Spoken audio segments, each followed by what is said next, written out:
This is Optimal Relationships Daily, episode 1058, 10 Pieces of Unconventional Marriage Advice, Part 2, by Charlene Maugeri of EnduringAllThings.com. Hello, everybody. I am your host, Greg Audino, welcoming you back for Part 2 of this post we began yesterday, covering 10 pieces of unconventional marriage advice.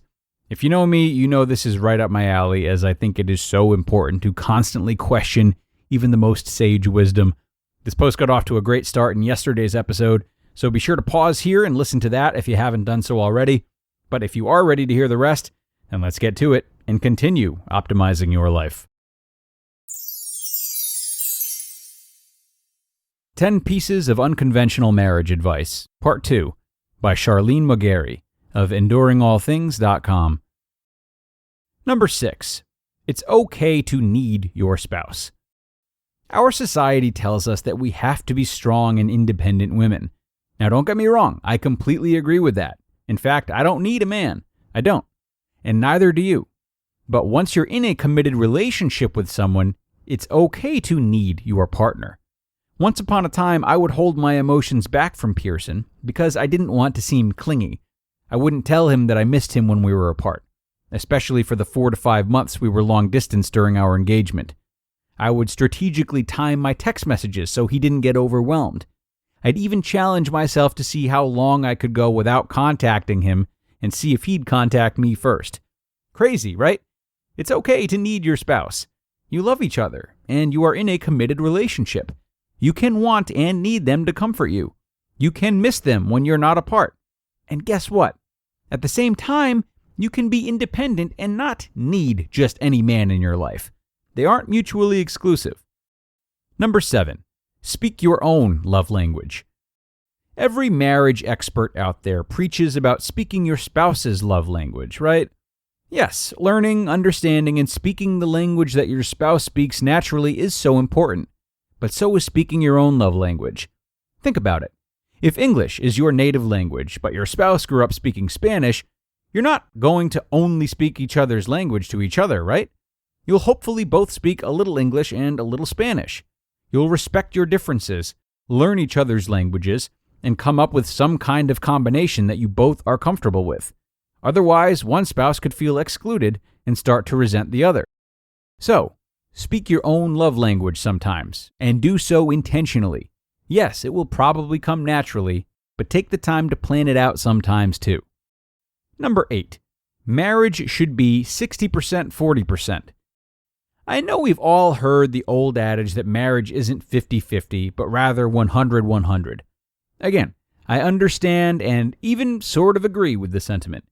But when my friend Britta posted about the 60-40 rule several years ago, I thought it was genius. Basically, when it comes to any aspect of your marriage, household chores, romance, speaking each other's love languages, compromising on smaller things, you pull 60% of the weight and expect 40% from your spouse. And then your spouse does the same thing from their end. The overlap in the middle allows for our own biases. If you truly keep this mindset throughout your relationship, it allows you to speak up when your spouse truly isn't pulling their weight, but not when it just appears like that to you. Does that make sense?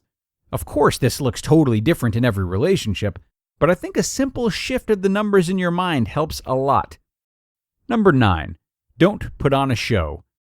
There have been many times in my life where I catch myself putting on a show.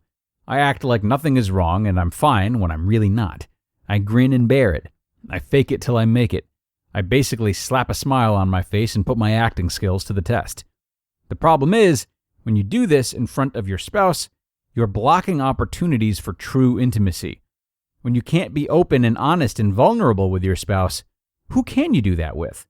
I always thought I would be a nuisance to my husband if I burdened him with all my issues. But it turns out when I do open up to him, it always brings us closer and strengthens our relationship. Number 10. Don't treat your spouse how you want to be treated. You know the golden rule, right? Treat others the way you would like to be treated. But I want to challenge you to use the platinum rule. Treat others the way they would want to be treated. I can't take credit for coming up with this on my own. I first heard it from Bubba Page, husband of Jordan Page, on Fun, Cheap, or Free. But isn't it brilliant? So simple, but so profound. People have different personalities, needs, wants, and love languages. So sometimes, if you treat someone the way you want to be treated, it's still not the best way to treat them. Does that make sense? Speaking your spouse's primary love language falls under this rule. You could also compromise on something you want to do in favor of something your partner wants instead. There are lots of ways you could practice the platinum rule in your marriage. Get creative, and I know your spouse will appreciate it.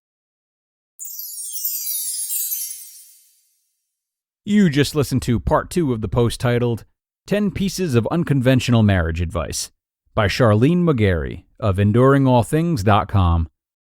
Excellent work from Charlene across these last 2 episodes.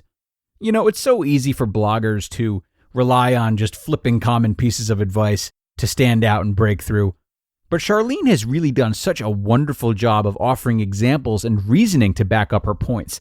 And like I said yesterday, she's really put together a piece that honestly highlights the very real gray areas of marriage and how we go about improving our own.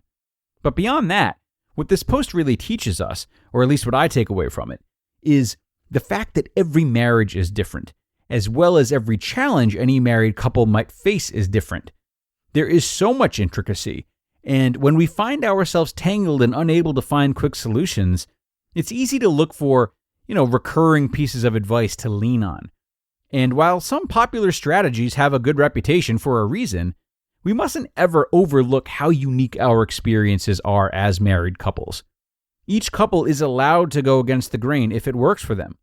And while some of what Charlene has discussed in this article could work for couples, even if it doesn't feel right, it's still a read that promotes the idea of couples finding their own way and working to see how marriage works for them specifically, even if it takes a while or feels uncommon or uncomfortable. It's crucial work to do, and Charlene has really offered a great springboard for couples to take on that work. So, kudos to her and kudos to you for sticking with me and listening throughout these last 2 episodes. We are done now, but we'll be back tomorrow for more. We'll be checking out another post that really offers a new look at marriage building, this time coming from James Altucher. So be sure to tune in then, where your optimal life awaits.